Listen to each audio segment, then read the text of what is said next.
Hello everyone, this is Fantasy-esque and welcome back to ClanGen, the Warrior Cats clan generated game. This episode is going to be a little bit different because it is a continuation of the last video. So, when we left off in the previous video, went ahead and looked at the events for the 23rd moon after our time skip of me playing off camera for a little bit. So we took a look at all of that, we read through all the major announcements, the relationships, and the video was running a bit long, so I decided to split it into, that video and this one. So this time around we will be covering the cat list, what the cats are doing during the day, also their relationships, and we'll be going into patrols. So let's dive into it. It is time for us to dive into the cat list and see the loyalties, as well as what the cats are doing for the day and what the relationships look like. And guys, I am actually very surprised at the state of the clan, because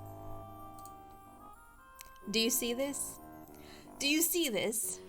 Mr. has somehow managed to basically pull everyone to his side and convince them that he is a worthy leader. I'm telling you guys, every one of these cats at this point of time is loyal to Mr. and they believe that Mr. is the rightful leader of Luminous Clan and also a good leader of Luminous Clan. Isn't that crazy?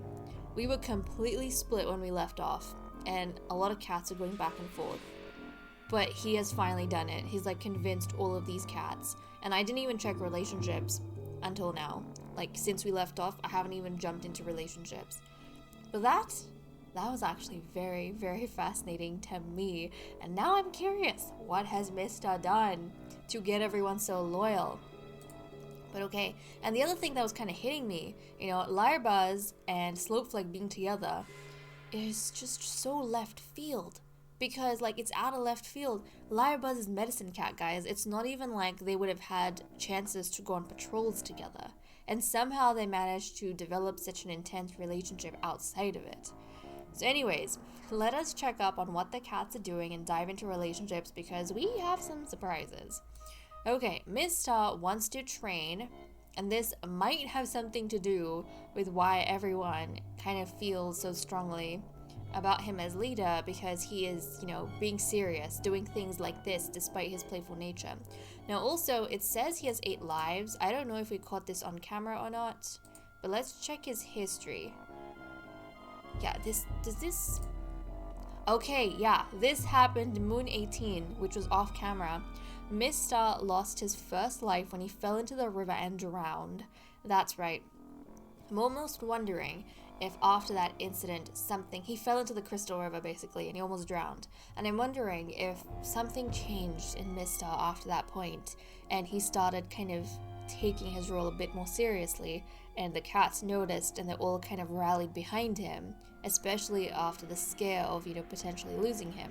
So that is very intriguing. And if we jump into relationships, yeah, you can definitely see over here why all the cats have so much faith in Mr. now, because by, all the green stuff we're seeing, it's kind of clear he's managed to build really good relationships with everyone.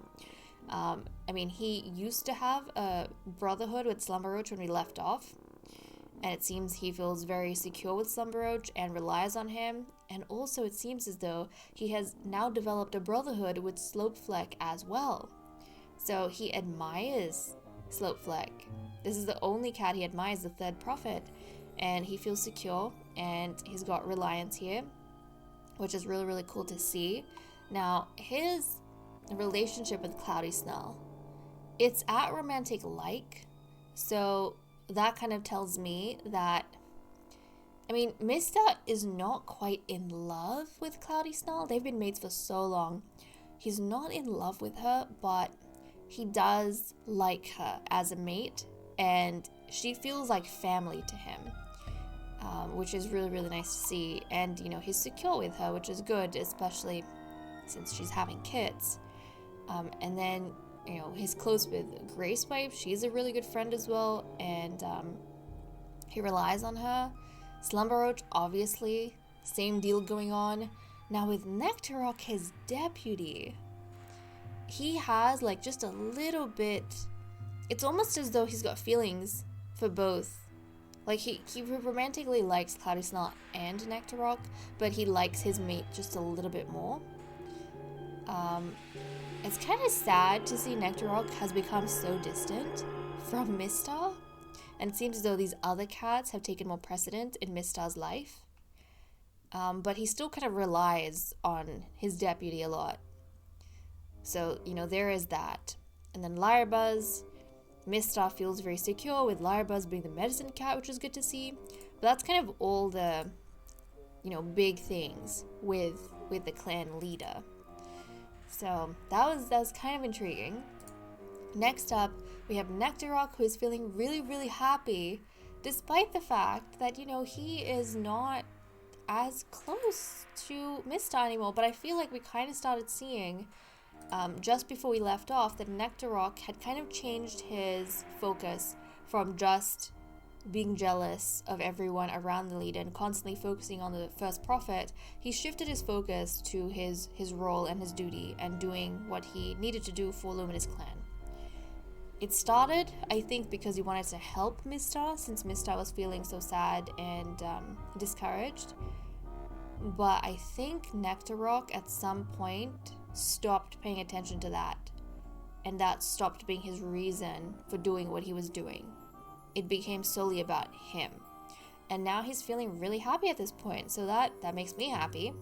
In terms of relationships, yeah, he is still interested, like he has the most feelings for Mistar, but I would say that's kind of lingering feelings, but feelings that he is at peace with, because he also sees Mistar as family. And, you know, he's secure with Mistar. He relies on him as a leader and as a partner that he's working with. And then he's got a brotherhood going on with Slowfleck. Now, also, apparently, he feels attracted to Lyrebuzz, but he also sees Lyrebuzz as family and feels secure with him. So that's kind of intriguing to me, and I suppose it makes a bit of sense, because as deputy, he'd probably work really closely with, you know, the other roles that are in power. So, you know, the leader and the medicine cat. It does make sense. But I kind of feel like Nectarok, you know, he's an insecure cat, and I feel like at this point in time, he is someone. Was he always insecure? Was he always insecure? Also, do you know if personalities can change because of major events? Because I don't know if that's a thing. I don't know if that's a thing. I don't actually remember Nectarok being insecure. But he might have been insecure. Does anyone remember? Because I don't know. Anyways, if this is something that he has had, or even just has now, I can kind of see him, after not having, you know, his affection, his love reciprocated, he's someone who kind of prefers to take the back seat and love from a distance, or like from a distance. I mean, he's not in love with anyone, but, you know, to like someone from a distance and see them be happy, that makes him happy. And he would rather kind of do what he's supposed to do in his role than to want something that might not be able to happen. So that's Nectarok. I feel kind of bad for him. I feel like he's kind of fallen or gone off into the background just a little bit. Next up, we have Lyrebuzz, was startled awake in the wee hours by a vivid dream. He still seems to be his confident self, and his relationships were interesting, because I'm sure you guys can see, it's glaringly obvious he hates Almond Fur. But before we jump to that, so again, he likes his mate a lot. He does like his mate a lot. It's not love. He's not in love with him, but he does like his mate a lot. He treats him as family, and he feels very secure with Slowfleck, which is kind of nice to see. And then with Mistar, obviously he has a good relationship with the leader, and he still sees Grace Wipe as his youngest sister, which is really, really cute. Now, obviously, he had the romantic links with Dark Pounce from the beginning, but at some point, his relationship with Slopefleck kind of took center stage. And then, the most glaring thing here, he hates almond fur, guys. He hates almond fur. And I feel like it definitely has something to do with Slopefleck. I think almond fur is so obsessed with Slopefleck and so kind of obvious about it. Obviously, everyone in the clan knows when you have major rejections that happen. I think Larbuzz kind of just feels hostility from almond fur. He feels hostility from him. So he can't help but be wary of almond fur. And he knows almond fur probably really dislikes Slopefleck picking Larbuzz out of nowhere. And he's very conscious, I think, of almond fur having had this really close relationship with Slopefleck. I mean, they've had this kind of brotherhood long before Larbuzz was a thing with Slopefleck, and I feel like that might make Larbuzz a little bit... I mean, he's too confident to worry about something like that, but he definitely would notice. He would notice, and as a result, he would kind of hate almond fur, and I think Larbuzz probably hates the way that almond fur is obsessed specifically. I think he wishes that almond fur could just move on, because Slopefleck is probably very, very sincere with almond fur, but I think also in his sincerity, maybe he doesn't notice that almond fur is like so hung up on him, but Larbuzz does. It's like, you know how you can tell when someone's trying to make a move on your partner, even if your partner is being like completely oblivious to it? I think, yeah, that's what's going on here. Okay, Cloudy Snarl is picking the birds from her pelt. And her relationships, guys, she hates almond fur as well. I was so surprised at this. Like, honey, why do you hate almond fur? Anyways, she is really close to Gracewipe. She does have, a connection, a romantic connection to Gracewipe. But obviously, the respect and affection she has for her mate and the first prophet and leader, that still kind of takes precedent over everything and everyone else. So yes, Cloudy Snarl, she's had connections later on in life, like she's gotten attracted to Gracewipe and to Dark Pounce, but still, like, it hasn't been enough to really move her in any way. She is still wholly devoted to Mistar, even though, and she treats him like family, but even though she doesn't, I don't think it's love. They're not in love with each other. They paired up for kits and for bloodlines, and they have maintained that relationship. But yeah, they're not in love. And to be honest, with cats treating each other like family, I only really consider that a thing if they have platonic love, not platonic like. So I don't think she necessarily treats Mistar as family. I think Mistar does. Let me check. Mistar, do you treat her like family? Yeah. Mistar treats Cloudy Snarl like family because he's got platonic love. But I think Cloudy Snarl still puts Mistar on a pedestal. And she, for example, she feels very secure with him being their leader, being the prophet, and also the fact that she is going to be continuing his bloodline, and the whole blessing that StarClan has given the Lightless Cats through Luminous Clan and these visions. I think she feels as though she's continuing that legacy, and for that she is quite attached to Mistar, but she definitely doesn't treat him like family, or she's not in love with him. So that's kind of interesting. Now, with Slumberroach as well, she feels quite secure with him, being a warrior and such, and Slopefleck being a prophet, but she hates almond fur, and honestly, guys, I cannot tell why this might be the case. Now, she is also the mediator, so I almost wonder if she hates almond fur because of another cat. But I'm very unsure. I'm very unsure what's going on over here. It is quite confusing. It is quite confusing. Okay, Dark Pounce tries to set a good example for the younger cats, jumping into her relationships. And I mean, Dark Pounce, she was the flippin' one who was going ahead and thinking that almond fur has maybe some mental instability. So I think she's trying to set a better example for Amanfa, but she feels like she's unable to get it through to him. And she hates him. So this was another thing that completely caught me off guard. The only cat she has strong feelings for is Amanfa. And it's fascinating because she hates him and feels secure with him.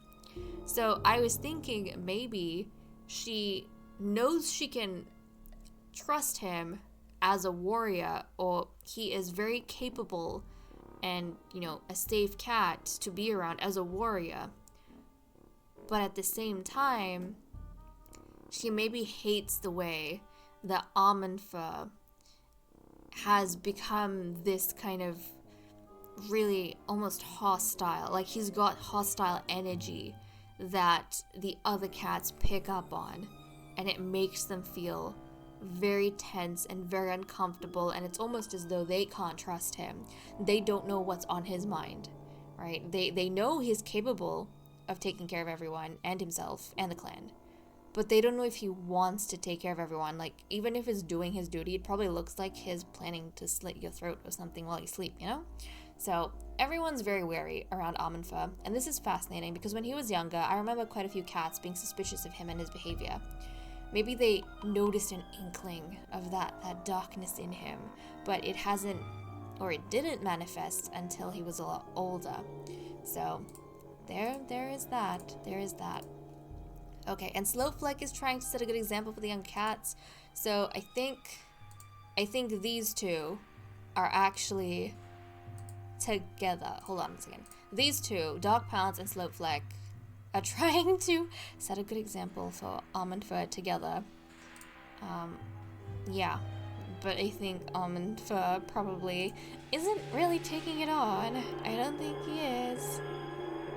And his relations, let's see. So he over here has obviously, platonic love for Amanfa, and he treats Amanfa like a brother. But guys, it seems as though at some stage Slowfleck started to reciprocate.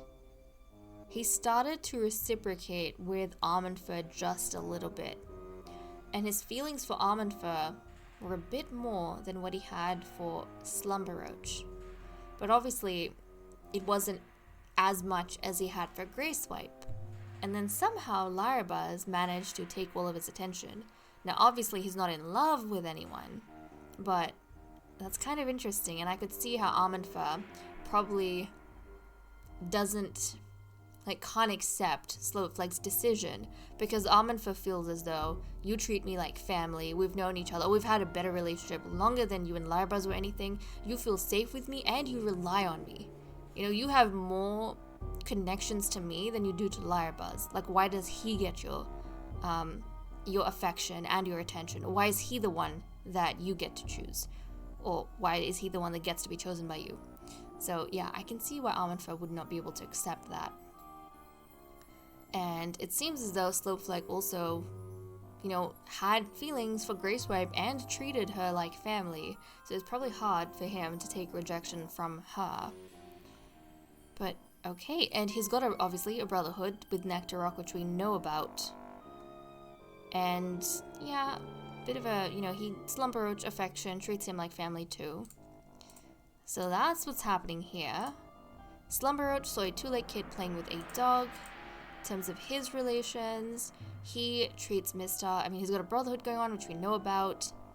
And he, guys, is actually in love. He's the only cat so far that we have seen that is in love with anyone. And he is in love with his mates, which is so sweet. So after, all his rejections, all his feelings, fragmented feelings, throughout the clan, he finally found a cat to fall in love with, and it was Greyswipe, which is so sweet and so cute. And with Slowfleck, he started to really treat Slowfleck as family, which is nice to see, and I feel like that might have helped him kind of get over Slowfleck romantically as well. And guys, it seems as though, I don't know at what point this was a thing, but I guess at some point, he started noticing Amanfa. Now, I don't know if that was before Greyswipe or after Grey Swipe. I'm imagining before. Maybe after he got rejected by Slopefleck, he and Almond Fur kind of bonded a little bit and they started getting a bit closer. But obviously, this thing with Grey Swipe, this love that he had for her, kind of swept him off his feet, you know? Especially after that patrol. So that's very, very nice to see. Bubbling Gale is talking to himself. Bubbling Gale only has one strong relationship, and it is with Mr. He feels very secure with the leader.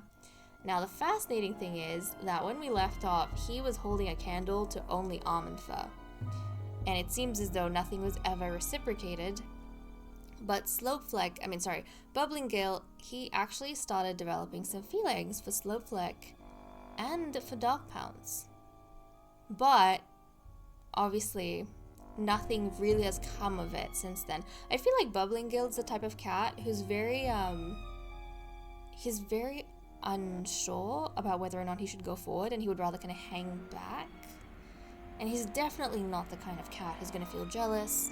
He just wants everyone to be really happy, but he's also very shy, I imagine. And you know, he can joke around with you, but I don't think he can joke around about feelings. So, yeah, that's... Oh, Bubbling Gale. He hasn't made any progress with anyone, which is a little bit sad. Now, Grey Swipe is basking in the sun. Now, she was the one who's got white cough, so she's feeling a bit sick. And she's in love with Slumber Roach, too. Oh my goodness, these two. So she's in love with him, and she treats him like family, and it's just, like, perfect. The perfect couple over here, guys. That is, like, so, so cute. That is so, so cute. And I was so worried about her because she was so aloof in the beginning, and she was suspicious of everyone. But that is actually really good to see. And then it seems as though she also started, because in the beginning, actually, when all these cats, you know, had feelings for her, she didn't have feelings for anyone except Slumber Roach. She couldn't see anyone.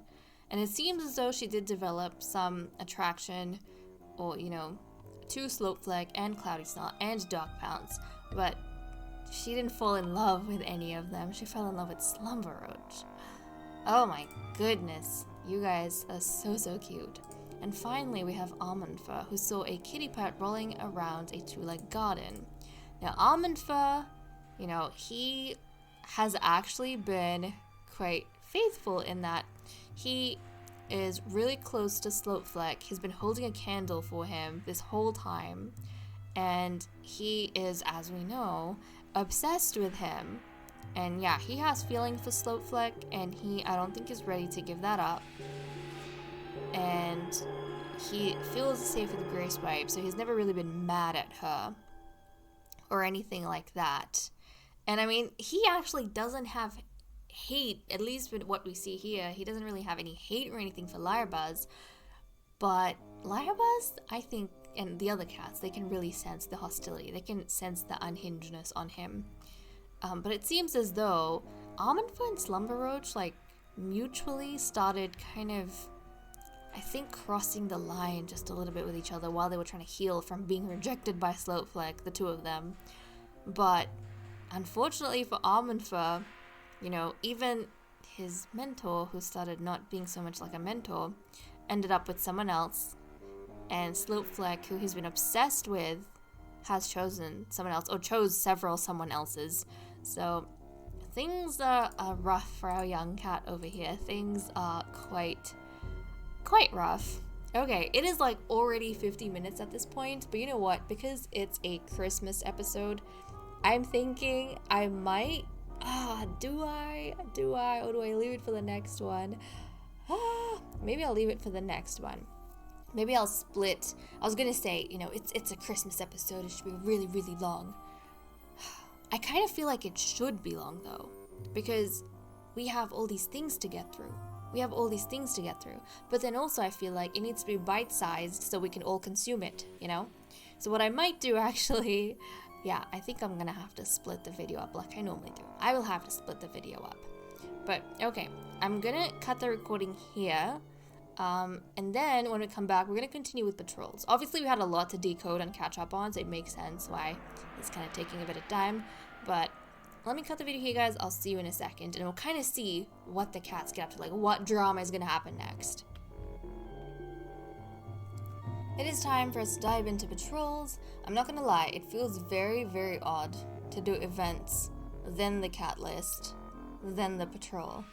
It feels very, very odd because I am used to doing the cat list, the patrol, and then the events. But you know, it's okay. It's okay. Let us send out the medicine cat first, and then we'll see the other cats. I think we'll have a patrol of 6 and then 1. Yeah, because we have 7 cats with us. Okay. Medicine cat, onwards, and we have 75 prey currently, and we need 29, so prey is running a little bit low, especially with pregnant cat. I wonder, do queens eat more? Actually, does she count as a queen? I guess she doesn't count as a queen now. She's gonna count as a queen after she gives birth to her kids. Noted. Okay, but let us continue. As the snows of Leaf Bear blow around camp, Lyrebuzz eyes his herb stores. He should still be able to dig up burdock. Lyrebuzz heads out to replenish the clan's stocks. Proceed. Maybe he's just coming down with a runny nose, but Lyrebuzz doesn't manage to sniff out any burdock, and it feels like a wasted afternoon. Okay, unfortunately, he didn't manage to get anything. Hopefully the cats who go out on patrol are able to find some food for us. So let's see who the deputy is gonna send out on patrol. Okay, so we have Slopefleck, Nectarrock, Almond Fur, Mistar, Dark Pounce, and Slumber Roach. And Bubbling Gale is gonna go out on his own. But you know, he's a capable warrior, so I'm not too worried about him. It is Leaf Bear though, so that could be risky. Okay. As the patrol is checking the borderlines, they hear an odd sound coming from just beyond a rockfall. So Mistar is the patrol leader over here. Let's proceed. Slopefleck drops down into a hunting crouch, certain that a mouse must be the source of the noise. He finds himself to be correct when he pounces across the rocks and returns to the patrol with a tasty morsel dangling from his jaws. Okay, nice! A medium amount of prey is brought to camp, which is really good. We have 118.2. That is okay, a lot. Nice! Bubbling Gale. Hopefully, I mean, you're gonna have a lot less pressure going out hunting since we've already done what needs to be done. But let's send him out on patrol. The patrol comes across a thunder path running through the mountains. Oh my goodness, I am scared. I am scared. We only have 1 cat on patrol. If something happens to him, he's got no backup. What are his skills? Caretaking and his compassion. I don't know if Bubbling Gale has it in him to cross the thunder path safely. Oh, let's proceed. The patrol waits until they hear the wind whistling, not a murmur of a monster, and crosses the thunder path to hunt on the other side. Oh, thank goodness. Thank goodness, Bubbling Gale, you almost freaked me out. A medium amount of prey is brought to camp. Okay, look at that, we have 125.4. So he actually went ahead and did a whole heap for us, which is very, very nice to see. Very, very nice to see. And, okay. We don't have a time skip. We don't have a time skip because we wrapped up patrols. This feels very odd. I'm not sure if I like this. Guys, I'm not sure if I like this. I am so used to going ahead and doing events. Not this way. Not this way. I'm gonna try. I'm gonna try and continue because I'm used to like sending the cats out on patrol and talking about it. I'm having a bit of a meltdown, guys. I'm having a bit of a meltdown. I can't figure out. I can't figure out what I want to do and how I want to do this. Like everything in my system is telling me, no, go to events, check out events, but we already checked out events. So, okay, you know what, guys, I might actually have to switch up some things. Or maybe if I do this long enough, I'm gonna get used to the new way of doing things. But I feel like events are always so dramatic and it's so fun to kind of see like what's gonna happen next. You know what I mean? So much to decide. Like I'm not sure. I'm honestly not sure. Because yes, we ended the patrols and it's great, but it feels like something's missing. Like I'm used to ending on events, but you know what? No, we're gonna try out this new method We're gonna try out this new order of things and see if maybe I'll get used to it in time and then I'll start enjoying it. But you know, if it really feels odd and I really can't stomach it, we might go back to the way I used to do things. But for now, we'll try and kind of work this out. Maybe we'll just return to camp once we finish the patrols and kind of reflect on how the cats are feeling after the patrols. Maybe like where they're hanging out and stuff. But also the fact that we had a successful run. Leader and deputy are hanging out in the leader's den, which is good to see. Medicine cat is like where the medicine cat den is, so that's really good. And then we have our third prophet, Slope Fleck, and then we have Slumber Roach, one of our warriors in the clearing, hanging out together. Someone's in the Elder's Den. Grey Swipe, yeah, is not feeling too good, obviously. She's got the white cough, so she's trying to stay away from everyone else as well. And then the rest of our warriors and, you know, our pregnant mediator, they're hanging out in the warrior's den. And it's funny because 2 of the cats there actually hate almond fur. So, But you know what? It was a good day out patrolling. Thankfully, nothing terrible happened. Bubbling Gale, you know, he went out on his own, so he could have been very, very risky, and it was because he crossed a thunder path. But thankfully, Bubbling Gale is like very, very wise, and I feel a little bit bad that I underestimated him, but I should have known better. He seemed to have like enough control about everything. And everyone did really well. They managed to hold back a good amount of prey, so our kitty cats will have lots to eat. But okay guys, with that said and done, I am going to leave off here. Thank you so much for watching. I hope you all enjoyed, and I will see you all next time. Bye bye.